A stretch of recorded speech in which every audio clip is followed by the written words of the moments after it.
It said everything happens for a reason, but maybe everything happens for a Reese's.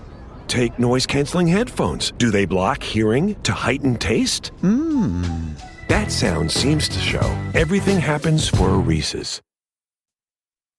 Being a serious business owner takes hard work, patience, and a drive to keep moving forward. So it's important to find a serious business card that goes the extra mile. With the Venture X business card from Capital One, you earn unlimited double miles on every purchase. And with big purchasing power, you can spend more and earn more. This is your sign to take your business to the next level. The Capital One Venture X business card. What's in your wallet? Terms apply. See CapitalOne.com for details. Here it is. This corner kick could be a big one. There's the cross. He rises to meet it, and it's a car! Soccer's biggest tournament is here, and Enterprise is turning every corner kick goal into your chance to win a car. The moment a corner kick is called, post on X with hashtag #OnEveryCorner, hashtag sweepstakes, and tag Enterprise. If it's a corner kick goal, you could win. Winners may pick up their cars at an Enterprise or an Enterprise car sales location on a corner near them. With over 1,000 corner kicks expected, that's a lot of chances to win. For more details and an additional chance to win, visit oneverycorner.com. No purchase necessary for legal residents of the 50 U.S. states and D.C., Puerto Rico, Canada, Ireland, the United Kingdom, France, Germany, and Spain who are 21 and older. Sweepstakes ends July 19th, 2026. Void where prohibited. Prize awarded if a corner kick goal is scored. For entry details and official rules, visit oneverycorner.com. Who doesn't want to hear relationship advice from a couple of knuckleheads? Would you like to help us on these? Oh, sure. For a first date, when you should know those red flags and when to look for the green flags. I don't know anything about red flag or green flag. Get yourself into position to look for the checkered flag.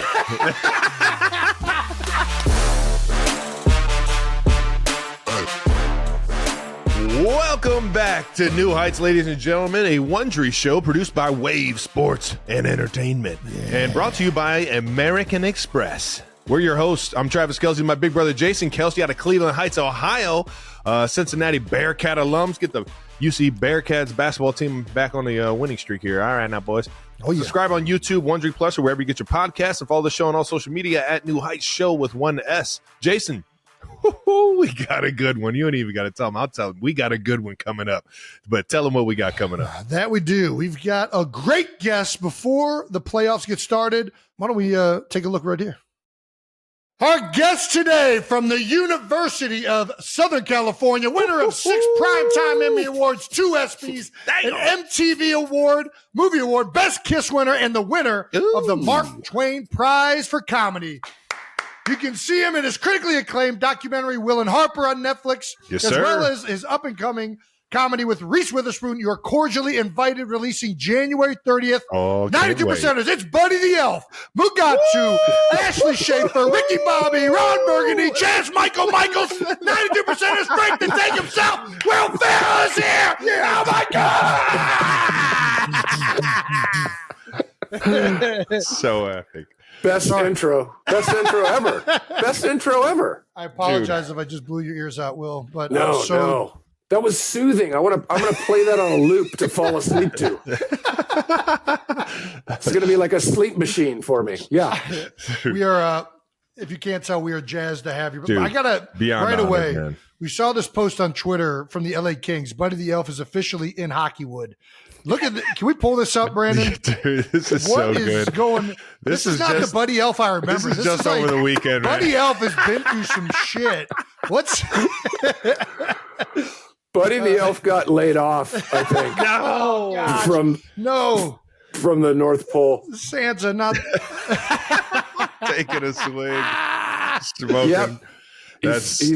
He's having a pull from his beer, smoking a cig. Yeah. Just having some him time. That was just, I get these weird ideas every now and then. They're golden, man.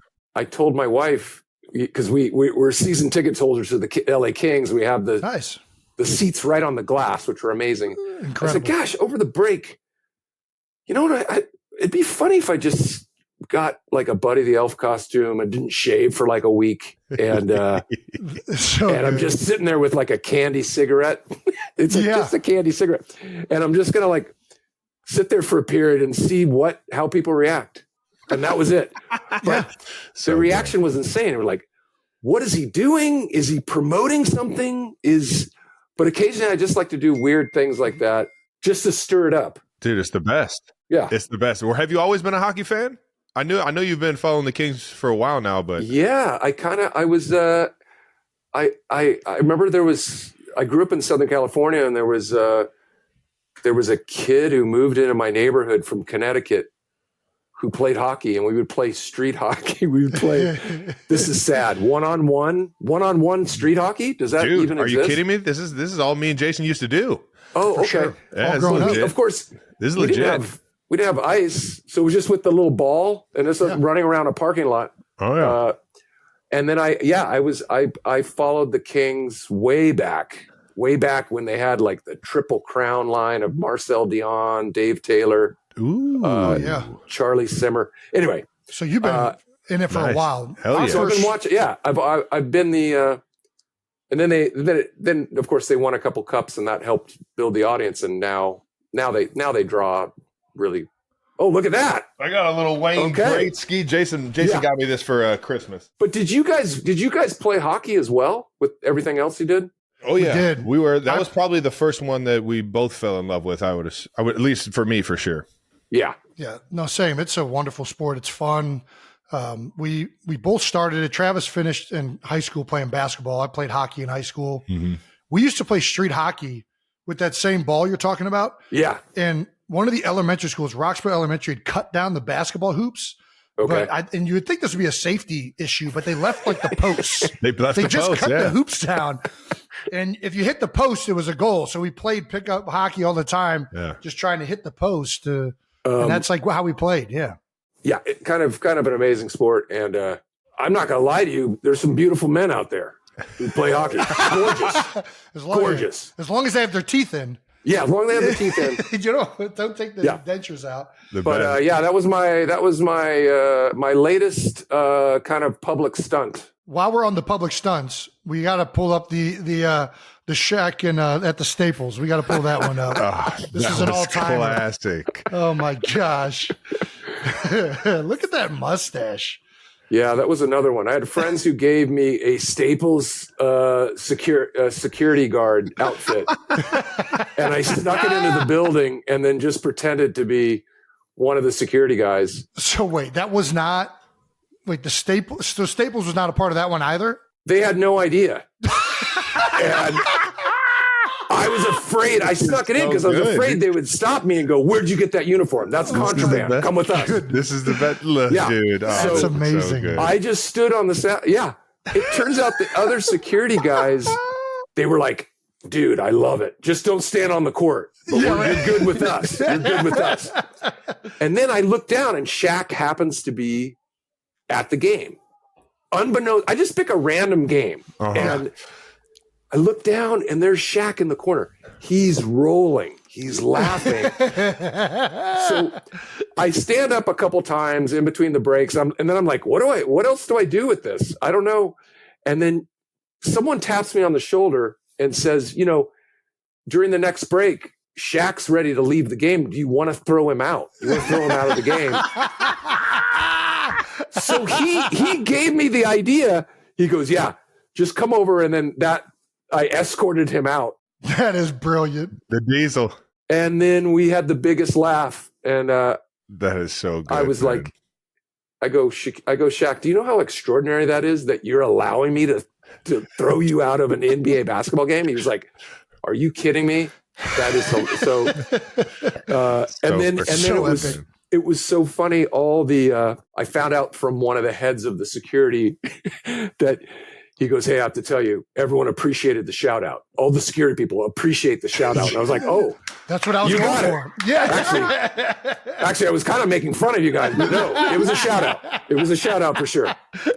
That is so fucking gold, man. You've done a lot of these. So I got to know, I've been just so curious about this. When did you become a DJ? The video of you DJing at the frat party might be one of my favorite. You've now inspired me to want to become a DJ and do exactly what you made. That shit look so fucking fun. I don't know if you want to. I don't know if you want a real peek behind the curtain or not, but I don't know how to DJ. I was just all set up by my son, and he was like, "Dad, can you come? It's parents' weekend. Can you come by the fraternity house? And I'll just set it up, and you just have to twist knobs and pretend like to push buttons." Yeah. So I just acted the part. But I do not. No, look at that's insane. That's insane. I still forget that people have cameras attached to their phones. I don't know if you guys ever feel that way, but I'm like, I still sometimes. I'm like, that's so good. The fact that you could just turn that switch off, though, man, not care about it. That's the best. That's the best part. Because I sent that to everybody that I knew. I showed it up for 15 minutes, and then I went to the football game. I didn't think twice about it, and then Monday it like blows up, and I'm thinking, what? Wait, what? Oh, right. All these kids were filming it. Anyway, so good. It's fun to just kind of. I just love kind of doing those kind of out of the box things just to mingle with people and well, we love when you do it too, big dog. Yeah, for sure. Yeah, thank you. Let's get into your athletic career, Jason. Why don't you hit him with it? You were an athlete growing up, kicker in high school. Yes. Oh yes. So were you were a kicker in high school? Did you ever try to play any other position, or were you always like, I'm going for the kicker? Well, let's just say freshman year at University High School in Irvine, California, I dominated. Okay. Yeah, baby. Starting free safety and wide receiver. Both two-way player. Two-way player. Football guy right here. Co-MVP of the football team. Oh my god. Okay. Basketball, freshman player of the year, freshman basketball. Okay. Then I played baseball. And it was downhill from there. I was 6'1.5" as like a freshman. So you had some height advantage. And then I think I by the time I graduated, I was 6'3", so I only grew 1.5 inches more over the next couple years. But yeah, I'd never played football, and I played a lot of soccer, and I also was doing the kicking, and then I got called up to I made varsity as a sophomore as a kicker. Okay. They wanted me to play safety too, but I was like, you guys, I weigh 145 pounds. I pay 150 and I'm not. Oh my gosh. Something about, I never come. Let's just say no one was looking at me for proper tackling form. Yeah, sure. Yeah. Something just about go submarine, go low. Shit. Boom. Something about getting your head in there. I'd end up like, my approach looked really good, and then I'd roll to the side and face mask you. I played defense one fucking time, and it was safety. And I saw a guy running at me looking like freaking Eddie George, and I made a business decision. That's what I did. I made a business decision to not go in with the head, the hands, the proper technique, and just going. I went slide tackle. I would set up the right way. You're like, oh, Ferrell's gonna jack someone, and then I would go, no, that's okay. So yeah, I was like, you know what? I'll just kick. I'll just get kicker. And I was really hoping actually to be a college kicker. We were a horrible football program. I think we were 8-1 my senior year. I could relate. But I was getting those, I was getting those little form letters from, University of Oregon, New Mexico State. New Mexico State. What was your longest field goal? Do you remember? 45 in a game. Nice. In high school, that's big time. 50 in practice. Okay.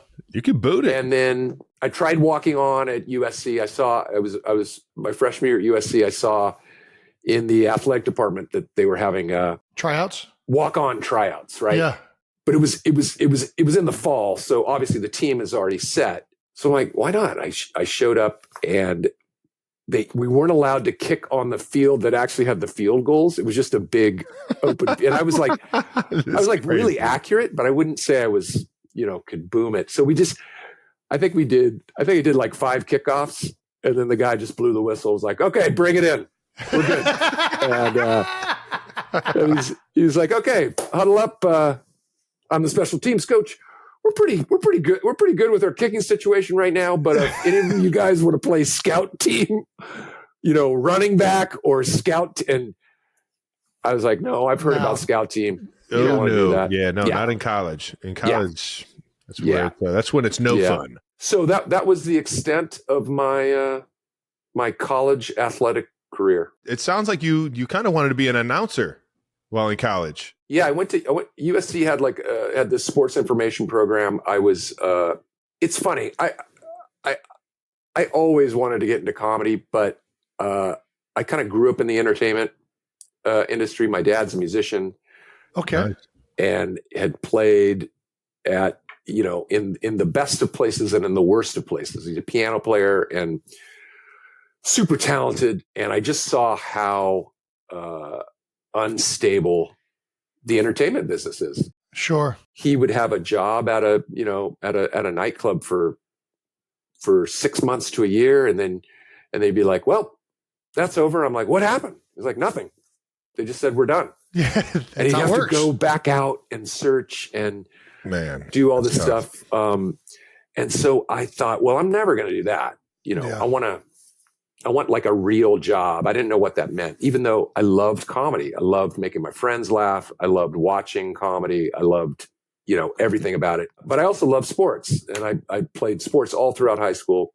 And SC had this program that was like sports journalism. So I thought, oh, that's a blending of both. And, Sports Center had probably just started. Let's see, I graduated in 90. So that was kind of the beginning of ESPN and starting to boom. Yeah. I want to be one of those guys, Yeah. And so I graduated and then was trying to get a job with local cable stations. And, you have to build a tape and send it out to these small markets to get hired as the sportscaster in Yuma, Arizona. Those tapes got to be gold. They have to be. I don't know where. They have to be gold, dude. I should have held on to them. But at the same time, I thought, you know what? This itch is not going away. I better scratch it about the comedy thing. So at the same time, I started doing classes at this improv theater in Los Angeles called the Groundlings, where I had seen tons of people had gone on to sitcoms, to Saturday Night Live, to film and television performers, writers, directors, everything. I thought, oh, they had a school I could kind of take all these classes at. And so I kind of was doing both at the same time. And I kind of found my, you got to, as you guys probably know, you got to find your community. You got to find your support group. And that place in LA, the Groundlings Theater, was where I felt safe enough to kind of go for it. Heck and I was there for 3 years. And then that spring of 95 was when SNL was doing like a nationwide search for a brand new cast, because they knew they were going to let go. It was going to be the last year for like Farley and Sandler and Dana Carvey and that whole group. Man. So yeah, happened to be at the right place at the right time when they came and watched one of our shows and went through the audition process. And then, the audition process, dude. Yeah. We've all seen the audition video. It is the most brilliant. The cat toy on the ground. When how does that even? How do you know that that's going to be the one to get you the job? Like, what the fuck? Well, here's the thing, Travis. It doesn't make any sense in my mind. You've hosted the show, right? You've stood on that spot where you deliver the monologue. Yeah. And your heart is pounding in your chest, right? Yes. But you're in front of a full audience that's supportive and there, and they want to see you have fun. Want us to, I'm on the ground in that studio playing around like a cat. No one's in. Lorne Michaels purposely had no one in the studio to create the tension of late night he wanted to create the pressure of what it's like to be on Saturday Night, like live TV. So I'm in a void, rolling around, going, "Oh my God, I'm going back to LA. This is not because there's no one loud. There's no one in the studio. There's just a camera operator and a sound guy." Oh my gosh. So good. This is one of my favorites, dude. So it was almost like a prisoner torture technique. I just had to like fight through it. And were there any other audition like bits that you had, or were you like kind of juggling a few at the time, or? They basically had to do an audition that was anywhere from 5 to 8 minutes long of any of the characters of your choice. Oh, nice. Okay. So that was one of the I did another sketch. I did Harry Carey doing a play reading. And so I did my Harry Carey impersonation. And then I did this sketch that I think really got me the job, which was this dad at a barbecue yelling at his kids to get off the shed. And that piece I auditioned with later became the sketch that I did in my very first show. Oh, that's cool. As a cast member. So that's cool. So they brought that one to life. Nice. Yeah.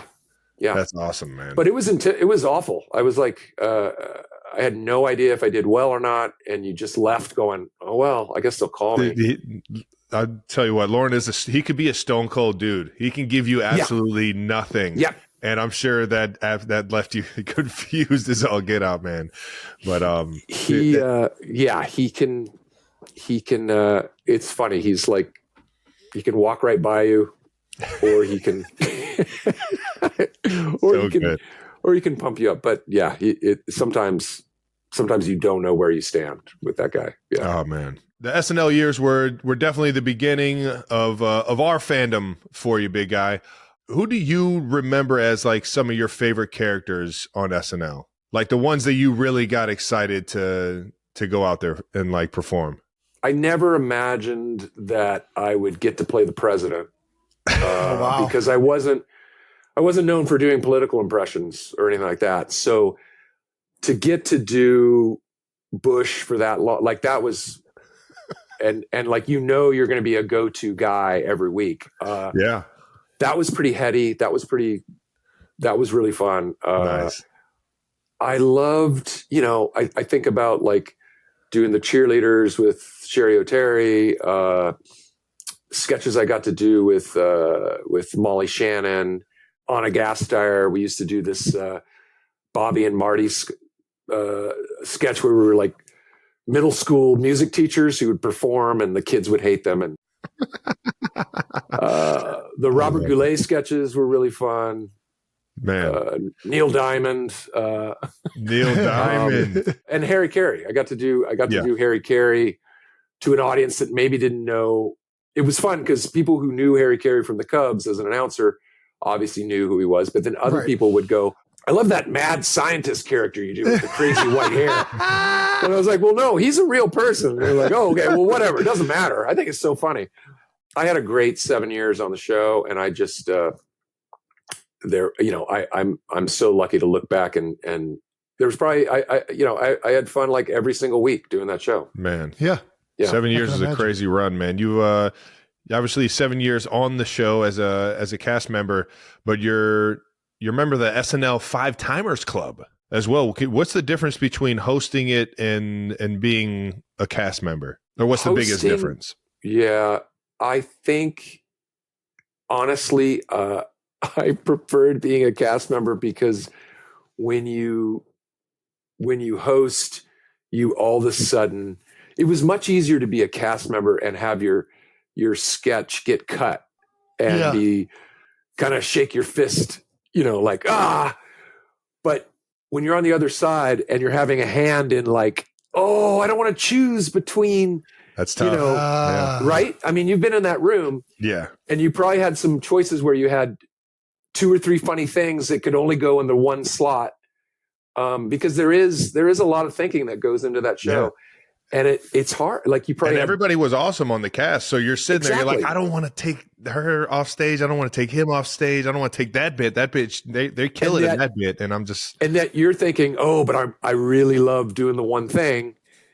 And so I was like, oh, I hated like determining the fates of who was going to be in the show and who was not.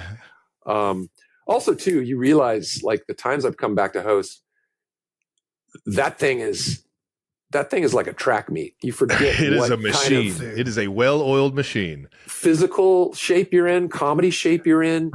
And I all of a sudden felt like I was in an NBA basketball game, and the ball just kept hitting me in the face. Like the last time I came to host, and I remember sitting with Lauren at the after party, and I was like, God, man, Lauren, I can't believe I used to do the show, like not even think twice about doing the show every week. And he was like, I thought he was going to give me the, attaboy, like, you were great. You were wonderful. He was like, no, it's a young man's game. Like, he didn't give me anything. I'm like, was I that bad? I was like, oh, no. But no, it's a young man's game. I'm like, geez, all right. Well. It all rolls fast though, man. It happens so fast, and man, I was the luckiest guy in the world to even get a chance to do it, knowing how big of a fan I was of it, and how big of a opportunity it is. Jason, you're next. Oh, yeah, dude. Jason, he's been I'm on trying the list. my own thing. I've listen. I was up there able to watch Travis host, and and we've talked about it before, but it's just so impressive the amount of people that are involved in that thing and how it all happens. And I couldn't imagine the hosting itself, like, and watching, because I think I got there maybe Thursday, Trav. So I got to watch a little bit of that process of learning it every day. And I was just blown away, absolutely blown away. It's a real piece of living history in terms of television and in terms of like American comedy. Cause it's when you're sitting at home and you just, DVR it or turn it on at 11:30, you have no idea during those commercial breaks that there's 100 people running around moving those sets. And right, dude. It absolutely. It is such a. I mean, I hope they never cancel that show, because I don't think they'll ever do that type of show ever again. No, it's an art form the way they put on that show, and it's surprisingly fun. It is surprisingly funny with how many things that can go wrong, and the fact that they write it in a week. Yeah, it's crazy. It's hit or miss for sure, but it lands on its feet more often than not, and it's pretty impressive. The whole week you're seeing the construction workers putting together sets, and you're just your mind is just blown away, and you're just like, what? And then some sets get canceled because they just don't fit in the time frame. You're just like, what? How do you do this week in, week out? And it just blows my mind. And you really have to have so fun to be a part of it. You have to have thick skin as a cast member, because I remember when I was my first year on the show, Kevin Nealon, who I was a big fan of, Kevin Nealon came back to kind of see a show and say hi to us. And it was towards the end of my first year on the show, and he was like, "You're really funny, like great job." And I was like, "Thanks, man." And he was like, "Let me give you some advice. Like, you don't have to score every week. Just keep that in mind. It's like, if you can look back on a season and count on you, like if you've done 10 funny things, then you've had a good year." And wow. So it took the pressure off of like having to have a great show every week. It's like hitting 300 in baseball. If you hit 300, you're going to be in the Hall of Fame. And if you could hit, well, 30% might be a little low, but if you could hit, if you could be funny 50% of the time, that's a good batting average. Yeah. So I took that to heart, but yeah. Let me ask you this, because I'm doing this late night thing on ESPN. I just started it, and we're trying to incorporate some scripted bits and some funny like, I guess, what do you think is the biggest thing to performing a sketch or comedy live that you would tell anybody who's just starting out into that world? Because quite frankly, I've never done anything like this where there's like a live audience and you're trying to do this while it's being recorded. Yeah. Forgive me if this is a loaded question, but I'd be remiss if I didn't ask you pointedly if there's anything that you can like fast track my ability to be funny on. No, you're screwed, man. Sounds like you got to figure it out, bud. Yeah. No, the thing that I always lived by is, because I was like, look, I'm going to watch people perform who I think I'm funnier than. I'm also going to watch people who are way funnier than me. Yeah. And I'm going to have to be okay with that. But the one thing no one will ever beat me at is how hard I commit to something. Sure. You've got to commit sketch-wise to whatever the premise is. Yeah. And just go for it. And if you lock in that way, all the apprehension will just melt away. And then the audience will be on your side too, because they'll just be like, he's going for it. Dude, this makes exactly. And hopefully it's a funny premise to begin with, but even if it's not, they'll just be like, God, Jason is going for it. I'm on his side. And that's all you need to worry about. That's brilliant. And to not, because I've seen people, you can't have one foot in and one foot out, because then the audience doesn't believe your intention. Absolutely. And so that's just the main thing. Dude, awesome. You send it better than anybody, man. Before we get out of this SNL bit, we asked Bill Murray this question, and he said Ray Charles. But who is the one SNL host that just blew your socks off? Like, man, I did not expect this person to be this damn good or this funny or this awesome. That you maybe when you were a cast member. Just so you know, we asked Bill Murray this, and he said it was Ray Charles. Because he was amazed at how well he remembered all of his lines. Oh my God. And didn't have to use any cue cards. Yeah. I remember Jackie Chan hosted with us. What? Yes.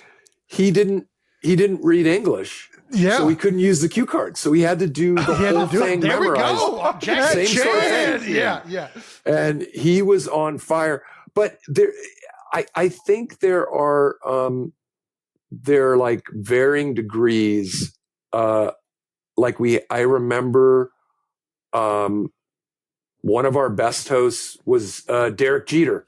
Yeah. Nice. He just committed to everything, regardless of how stupid we put him. And also that's how I met Shaq for the first time. He came on and did, I think it was Kelsey Grammer was the host, but they said, hey, Shaq's in town. He wants to do some sketches. He destroyed. He was so funny and natural to the point where one of his sketches got cut because he had a funnier show than the host. And he had to reel it back. He had to reel it back because we wrote this sketch where all the cast members were picking on me and making me cry. And Shaq came up. He's like, what's going on? And I'm like, Shaq, everyone's making fun of me. And he's like, come with me, Will. And we walked to home base there, and he picked me up in his arms, and we proceeded to sing a duet called No One's Gonna Hurt My Little Man. And it was Shaq cradling me. And we did this but that got cut, and it like destroyed. Oh my gosh. But then I swear it was a lot of times it was actors that like Steve Buscemi. Oh, nice. Insanely good. I remember a lot of times dramatic actors who were so excited to. You didn't always see him in the comedy world. Yeah. Exactly. And they, that thing of like, they would just commit to the premise. They weren't even trying to be funny. And they subsequently got twice as many laughs. Yeah. I love it. But that's amazing. Yeah. Well, you just referenced Billy Bob Thornton and made me think of that Bad Elf at the top of the show. Maybe there's a Bad Elf, Bad Santa remake coming down the line. Combo. Yeah. Maybe. Yeah. A lot of people will be distraught by that combination. But maybe that's why we need to do it. Yeah, exactly. By the way, speaking of football, I got to bring something up. All right. I happen to be watching during the holiday break, Travis, you guys, the Pittsburgh game. Oh, yeah. Wow. Yeah. And when you scored, did you just have one touchdown? Or did you have two? I just had one. I just had the one. Yeah. And the dunk? You went to go dunk the football. You missed the dunk. I did not dunk it. I did not dunk it. You missed it. You hit the rim. And I remember thinking, oh, I want to bring that up. I know I'm going to be talking to you guys. I'm like, God, Travis, he doesn't have the same hops. He missed the dunk. I don't have the ups anymore. I used to. Just kind of hit the bar and just spilled over. Right. But you still tried to celebrate like I just dunked it. I was like, no. I I gave him my best Tony Gonzalez. He was known for dunking, and I had just eclipsed his touchdown record. Yeah, maybe finger roll next time. I should have. What I did was, you remember when you first started trying to dunk and you would just go up and smack the backboard? That's kind of what I was doing right there. It wasn't a full dunk. All right. Maybe if I get it earlier in the game, I might be able to the explosive. I have been thinking about that since that moment. I've literally been stewing on that. Nice. Well, I've been thinking people might have forgot about it. So perfect. Before we move on, I got to ask this: have you ever dunked, Will? Can you dunk? Could you dunked. I remember having like a breakaway, and I was like, "I'm going to dunk this," and the ball slipped out of my hand. I got right here. I got like rim. Yeah. And then the ball just fired off the backboard. And coach was like, "What was that?" And I was like, "You told me, try to dunk it if I have a break." He's like, "Okay." I could dunk a tennis ball, but no. You're not a basketball? Yeah. Dude, Travis has seen me, no joke, over an hour in a gym. At least. Just trying to dunk. Yeah. Repeatedly thinking I'm getting closer and repeatedly failing. If I just get the technique right, I can do it. I'm there. I'm right there. It's going to happen. You're 310 pounds. You're not going to dunk the ball. Gravity is working against you. Exactly. All right, let's get to this segment. We're going to try this out. This is the Will Ferrell character football draft. Oh, all right. Okay. So we're going to try an attempt to draft a football team with your characters. We're going to have you do this. We got round one. We're going to do quarterback. So if we're picking a Will Ferrell character, what character would be the quarterback of this football team? I think the quarterback, not that he would necessarily, not that necessarily he'd be good, but he'd be very commanding, would be Ron Burgundy. Yeah, you know it. Yeah, you know Ron's. He's commanding. He's commanding. He'd get the plays wrong. Yep. He'd call the wrong cadences. Yeah, he'd mess up constantly, but he'd blame someone else. Yeah. And it'd be a fun ride. We got double wing right, Dorothy Mantooth on two. Dorothy Mantooth on two. Exactly. Baxter left. So good. Go right, swordfish. Ron, that's not a play. Yes, it is. Yeah. Let's run it. Yeah. It is now. Yeah. It is now. Gosh. Second round, we're going running back. Who you got for running back? Running back would I'm going to say Frank the Tank from Old School. The Tank. Just he's breaking some tackles. You know because he's got that name, the Tank. He's going to break some tackles. He's also going to be inebriated enough to where he won't feel any pain. That was my next question. Is he inebriated in this? Yeah, he's definitely. He's definitely. He's streaking all night if you give him some beers. Well, yeah, he may try to take a couple plays fully naked. Yeah. That nobody wants to tackle him. Right. Man, he just great strategy, Frank. He's untouched into the end zone. So good. All right, round three. Wide receiver. Maybe because he's kind of, I think he's I would say very flexible and lithe. The word lithe. I'd say Buddy the Elf. Buddy the Elf. Nice. I could have swore you were going to go Chaz Michaels, like jumping up. Oh, okay. Leaping over the middle beautifully. Very graceful. Chaz Michael. Okay, graceful. That's a better. I like Buddy the Elf. That's a better call. That's a better call. Buddy the Elf, just the happiest disposition ever. Wide receivers eat a lot of candy too. Yeah, they do. Skittles. Yeah, I'm telling you. Round four. Who's a coach? Coach would, because I think he probably did. I'd say Jackie Moon from Semi-Pro. Oh yeah, he was a coach. Because he was a player coach. Oh yeah, yeah, that's a good one. He was. He had to run it all. Perfect. And he knows how to manage people. Owner. Where are we thinking? Round five, owner. Who's the owner of this football team? I don't know if he's the right owner, but I just haven't. I forgot to throw him in, but let's just say Ricky Bobby's the owner. Dude, it's an electric you one. already know. That'd be the best. He's running the show, dude. That'd be the best Hail Mary. Our baby who art in heaven. Yes, he would lead the team in the baby Jesus prayer before every game, whether they wanted to or not. Sweet baby Jesus. Yeah. No, Ricky Bobby, he'd be a good owner. He's got like kind of a little Jerry Jones in him. Probably. I can see that. Yeah. I can see that for sure. Like pals. Yeah. They're definitely friends. Yeah. How about? Have you seen the clip of Jerry Jones with the chops? He's acting now. He's in a TV show. No. Yeah, I was actually really? I was actually pretty surprised. I was like, man, he's speaking kind of better than he has in the interviews he gets. Wait, what show is he in? This is a good question. I don't know. I only came across it. Landman with Billy Bob Thornton. Oh, Landman. Yeah, so you definitely have to just peek one of at those Paramount Plus shows. You know it. I actually watch some soccer on Paramount Plus. The old football, huh? What you got a premier team that you root for? Or? I don't really, but I'm part of a small part of the ownership group of Leeds United, which is the second division. Yeah. Nice. Very cool. And so I've been out to one of their matches, which was awesome. And so I'll keep tabs on them. Heck yeah. I see you at a lot of sporting events. Is that like your kind of like your hobby? You love to get some live action sports? No, a little bit pathetic, right? I'm like living through you when I see you at there. I'm like, dude, I want to do what Will's doing. I've got way too many tickets. Let alone the baseball bit you did where you played at all the teams and everything. Yeah. No, we have, because we're part of the LAFC soccer team out here in LA, which is MLS. We're part of that ownership group too. So we go to those games. Nice. I have tickets to the Lakers every now and then, the Kings, USC football. And somehow in the year that they won the World Series, I went to 0 Dodger games. No way. Somehow.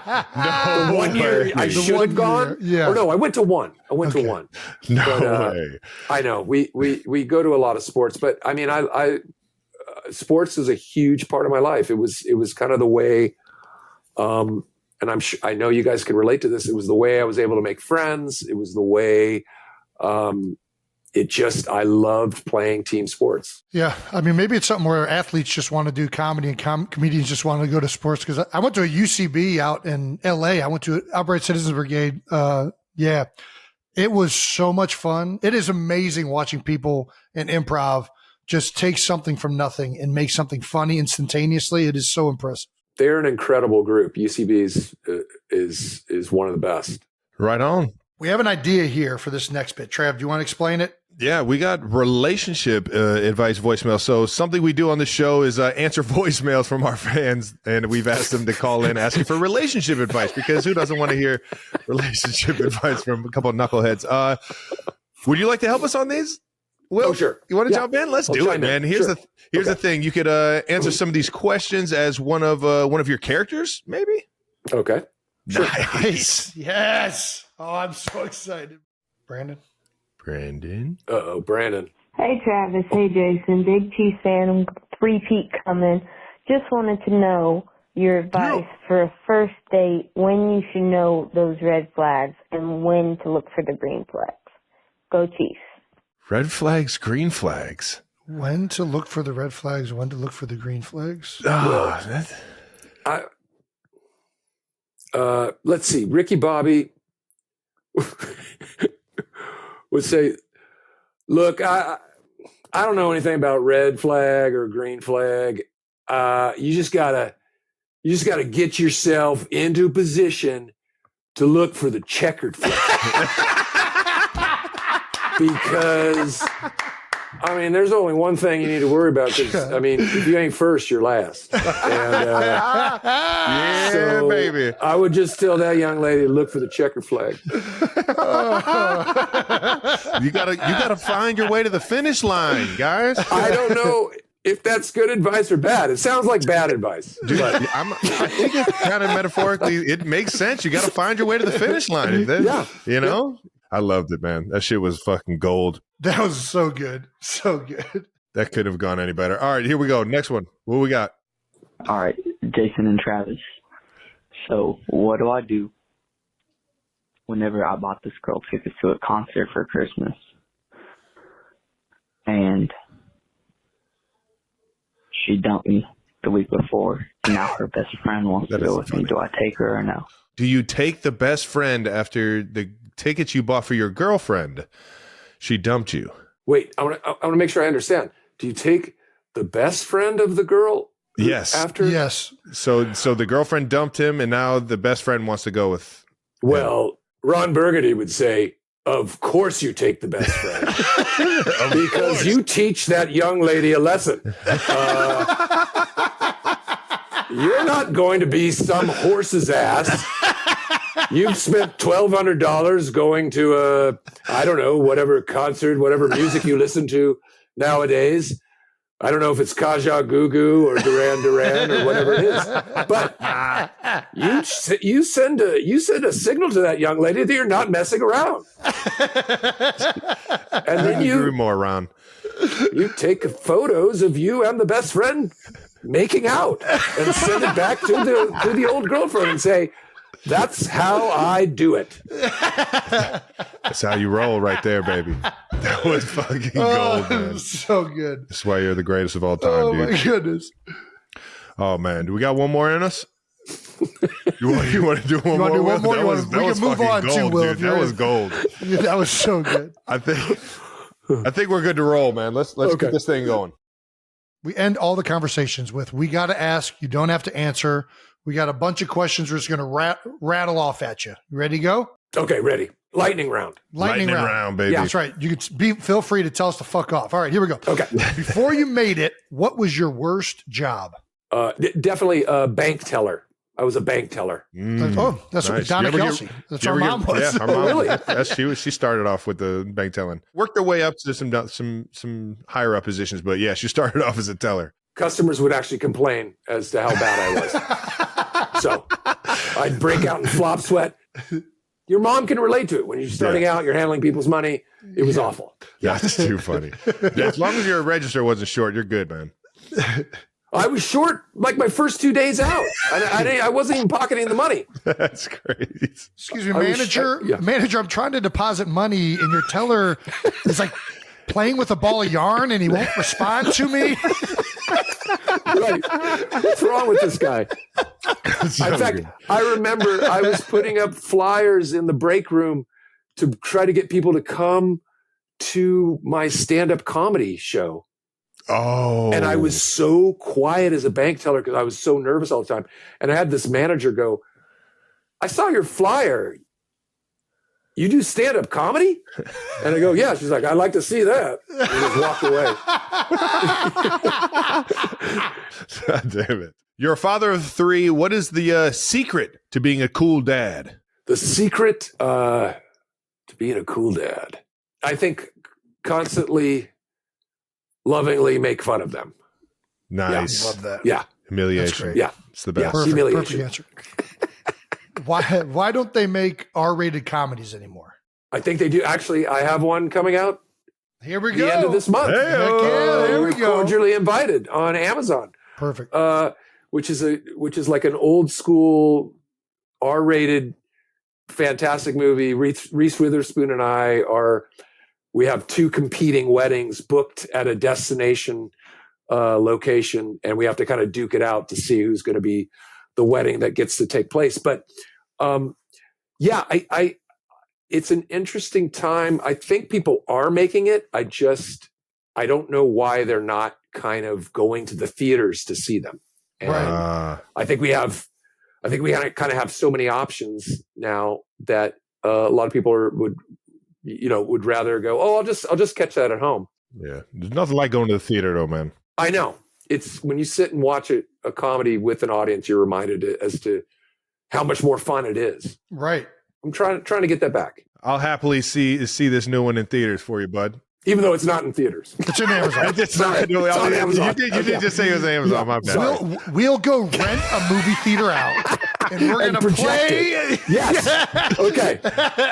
I'm calling everyone in the neighborhood. They're coming over. You're cordially invited to watch Cordially Invited at the movie theater with us. Is there one idea for a movie that you haven't gotten to make yet? Oh, because gosh, you want to steal it. Yeah, you know what? I'm gonna pass on that because I'm afraid you guys will steal it. No. We wouldn't do something like that. No, I don't trust you guys. I don't trust you. No, I don't know. I'm trying to think if there's anything. It's funny. Ideas usually pop into my head in the most random way, but no, I don't have an exciting answer for that. Sorry.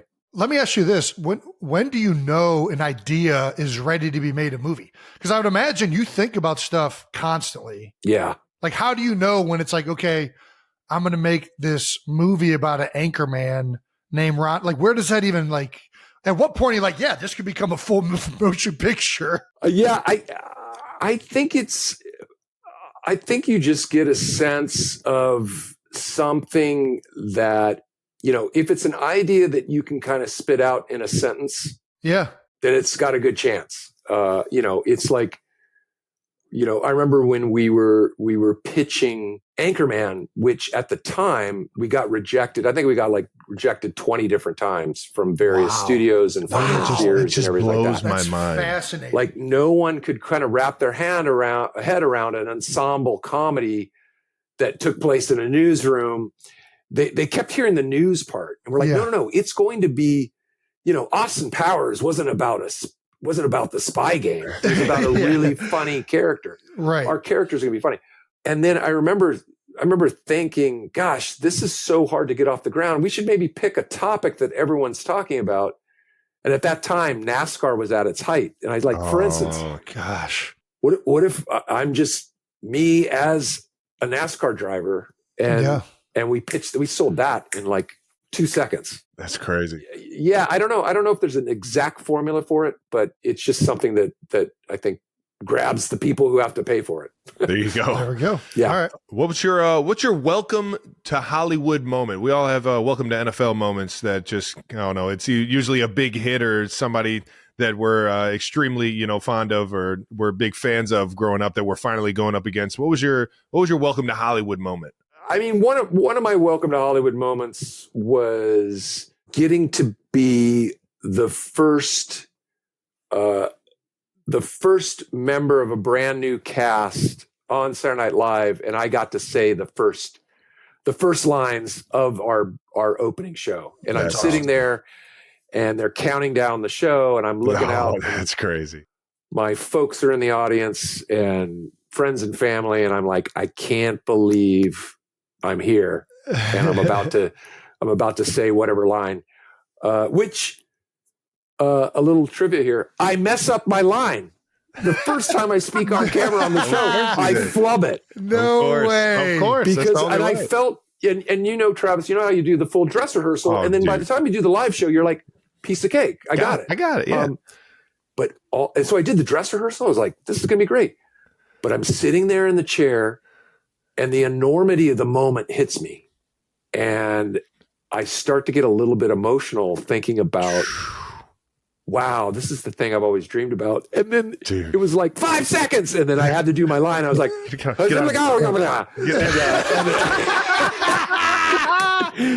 I was like, oh. And Lauren came back. He's like, are you okay? I'm like, I'm fine. I don't know what happened.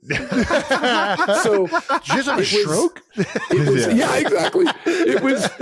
It was incredibly uplifting and incredibly grounding all at the same time. Yeah. It was like, don't ever take anything for granted. And yet I can't believe I'm here. There you go. That's awesome. That's awesome. All right. Hypothetically, you see two guys that look like us coming at you on the sidewalk. What movie do you think we're going to quote at you? You guys are going to say, "You're my boy, Blue." Yeah. Old school. You're going to go old school, I think. Or you might say "Milk is a bad choice." Dude, I don't know. Dude. If it's a hot day, I'm definitely going "Milk is a bad choice." I was in Wisconsin and I had a whole wheel of cheese. I'm like, whole wheel of cheese? I'm not even upset. Yeah. Milk was a bad choice. By the way, I improvised that because I was literally trying to tell the director in that moment, like, why did you give me a carton of milk as we're shooting in LA on like a 98-degree day? And I literally was like, milk was a bad choice. Because I'm like, I'm having to drink hot milk in this scene. That's Horrible. the worst. The fucking worst. You were spot on with that one. This isn't on this, but do you ever get tired of people quoting your movies? Like, are you like, yeah, I get it. Like, it's got to happen just constantly. I wouldn't say, yeah. I mean, there are moments where, I'm getting this weird kick here. Sorry. Got a nice, Got the light. got a nice. Yeah, look at that light. Sun's coming in real nice. Wow, that's nice. I don't know how to fix this. You're good. I don't know how to fix this. No. Well, whatever. Here we We're go. rolling I'll with just it. sit like this. We're rolling. I get. Yeah, sometimes someone yells something, and you're just like, So good. you're like, oh yeah. Thank you. Yeah, I did. Yeah, I said that. And most of the time, it's fantastic. But then there's about 20% of the time where I don't pick up the cue. Oh wow! And I mean, it's a lot of fucking classics that you've been in, so I get it. someone yelled at me, why are you so sweaty? And I go, oh, because I was just on a bike ride. She's like, no, from Step Brothers. After the drum set, why are you so sweaty? You're supposed to say, because I was watching Cops. Yeah. Like, oh, right, sorry. And she got so pissed and walked away. Yeah. That's fucking hilarious. Ruined it for me. I've ruined it. So I do ruin it for a lot of people because I don't That's pick up fucking my dope. cue. That's funny as shit. Yeah. Oh, that's What so good. What's your comedy Mount Rushmore throughout your life? Who's your top four you're throwing on your Mount Rushmore? I'm going to put Steve Martin. Nice. I'm going to put, I'm probably going to put Bill Murray up Yep. there. Yep. Legend. I'm going to put Eddie Murphy. So good. And let's just say the original cast of Saturday Night Live. All of them. Nice. Yeah. Throw them all Oh, in there. that last one? counts. Hell yeah. All right. I'll allow it. Yeah. That's great. That's awesome, man. Awesome list. I love that list. Do you have an actor you've wanted to work with that you haven't yet? Steven Seagal. Shut up. No. Oh, my God. Go ahead. That would be the funniest goddamn thing. I don't know Talk why. about doing something totally unexpected. No, that would be, yeah, exactly. I don't know why I just pictured you dressed up with the slick back as Steven Seagal. I don't know why that's what popped in my head. Gosh. I don't even think we could track him down. I don't even know where he is on planet Earth these days. But Yeah, wherever he's at. I mean, I'd love to do something weird with like an actor like Daniel Day-Lewis or something like that. Yeah. Yeah, Just gets really enthralled and into it. And exactly. Try to get him to do like something weird. Yeah. That's fun. What about the best sporting event you've ever been to? Oh my gosh. I'm going to say two. I'm going to say Okay. the Women's World Cup final at the Rose Bowl Ooh. for women's soccer, Nice. where they beat China. They finally won the women's world. It's the famous Brandy Chastain taking her top off. Yeah. Fuck yeah. That was incredible. And then I'll say, even though my team lost the game, the national championship game, again at the Rose Bowl, USC Texas. 2005. Yeah, that was an amazing back It's a and great forth. game. You It just was made. whoever had the ball last was going to win that game, and the time just ran out. But You have no idea how his microphone is muted, but our head producer, our intern Brandon, our head producer, yeah, is the biggest Longhorns fan you've ever my met in your God. life. Okay, I'm He glad is Brandon. screaming like a child He's off gonna- camera right now. He's going to lay into me right now for sure. It's the reason he went to Texas, I believe, is because they won that game. And I sat in the same row with Matthew McConaughey Oh, yeah. and his buddy, and they wanted to talk shit the whole game. Like every time Yeah. Texas, Of course. it's like Texas guys love to be like, okay, here we go. And then SC would score right away. And I'd be like, Yeah. what? What happened? What happened? What What happened? was that? What was that? And it was so back and forth. But I have to say, at the end of that game, everyone just shook hands. It was It was one of the best we ever. just watched one of the, So anyway, but I've been lucky. I've been to a bunch of fun stuff, but those two pop into my head. Yeah, that game, Vince Young's like performance towards the end of it, especially, like it was like crazy. Yeah, it was like somebody just caught fire and like could not be stopped. So, and there is a classic photo of Vince Young scoring that last touchdown. Yeah, and one of the SC cheerleaders jumping up in the air thinking it was SC that had scored. No, it's so bizarre. Yeah, really? Yeah. Oh, I need to look at this. I have not seen that. That's amazing. We got to know who's got the ball. She was she was not the sharpest tool in the shed. Yeah. Becky, I'll tell you what, I've been to the Rose Bowl one time since he played UCLA out there. When I tell you it is one of the coolest atmospheres, like I can only imagine that place packed to the T for that game and seeing highlight after highlight after highlight for the biggest game of the year. Man, I can only imagine what that felt like, man. Both those teams with guys who went on to the league, like on both sides of the ball. Oh, yeah. And it was an insane environment. Yeah. So cool, crazy. Man. Well, shout out to my former teammate, Vince Young. Awesome game. And shout out to you, Will. I mean, listen, before we end this, we always give our guests, do you have any questions for us? Like, or do you just like want to go and go about your day? That's fine too. I don't want to put you on the spot.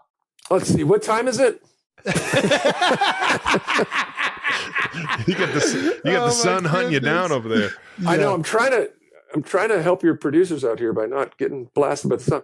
I do have a question for you guys. How do you compare getting to do things like this? Like obviously you're living out, you got to be pro athletes, this thing you dreamed about your whole life. Oh yeah. Now getting to do this other side of stuff. Is it as much fun? Is it more fun? Is it a different kind of fun? Yeah, I'll take a hack at this. So me and Jason, we started this thing because we just wanted to show our brotherhood and have fun catching up once a week. And it was a magical year where we both went to the Super Bowl and got to talk about both of our seasons throughout it. And in retrospect, after about 3 years, the coolest part is getting to interview guys like you and just getting to shoot the shit with you over the course of an hour and get to pick your brain on the profession that you're in and what got you there and things like that. Like that's all been so fascinating to me. And it kind of hit me like a blind side because I just got on here to have fun with my brother and now I get to do cool shit like this. So that's definitely the ups for me. That's awesome. I would say, like Travis said, being able to just talk to Trav once a week, we have a dedicated time. And before we did this, there'd be like months sometimes in the middle of a season, especially where you like fall by the wayside. So that combined with interviewing really successful, interesting people or friends is awesome. But I would say the other thing it's very similar, you know, when you get ready to play a sport, you practice and you work and you prepare, and then the game day happens and you get to express yourself as a player. And that's something very unique as an entertainer as well, where, you work at it and you try to like, think about how can I do things or what can I do that'll be interesting, or take a creative idea from scratch. Yep. And I don't know, bring it to life. And it all is like just really rewarding when that happens. Yeah. That, I think that's similar in terms of like getting out there. You worked all off season. We've put in all these new plays. Let's go out there and see what it looks like. Yeah. And then you get blown out by 40 points. You're like, fuck, we're out of it, boys. Like, back to the drawing board. Well, but I think there's a lot of parallels between team sport and getting to do a lot of things in entertainment, because the same thing can happen. Like, I think that's why I love working on films. It's a team of people. It's a crew of people. I loved Saturday Night Live because of the ensemble, because it was like, we all like, if we all pull for each other, the whole show does well and we all do well. And same sort of thing. You work hard. You're working on something. You film something for 50 days. It takes a year to come out. Yeah. And you lay a big fat turd, and you're like, oh, audience didn't think it was funny at all. Oh well, we thought it was hilarious. There you go. And then you're like, well, I'm still glad we went for it. You know, what are you going to do? Yeah. Well, so I'm taking your advice, and I'm full sending everything I ever do in the entertainment world, man. Full send. I Full appreciate send. that advice, man. Yeah. Will, thank you so much, awesome. brother. You're unbelievable. Thanks, you guys. Cannot wait to see fun. everything you got coming up, and appreciate the time, man. Thanks, you guys. All right. That was fun. All righty, that wraps up another episode of New Heights. Unbelievable. Thank you to our guest, Will Ferrell. We'll be back next week with a brand new episode. Make sure you are subscribed on YouTube to the New Heights channel and follow New Heights on the Wondery app or wherever you get your podcasts. Reminder, you can listen to new episodes of New Heights early and ad-free right now by joining Wondery Plus in the Wondery app or on Apple Podcasts. There you go. Ladies and gentlemen, if we didn't mention your favorite Will Ferrell movie, I think we want to do a blind ranking of all of Will Ferrell's classics, no matter what they are, any genre of Will's throughout the past year. Why don't you go ahead and throw us some, and we'll have some fun doing a blind ranking of all of Will's best next week. Once again, New Heights, a Wondery show produced by Wave Sports and Entertainment and brought to you by American Express. Ooh.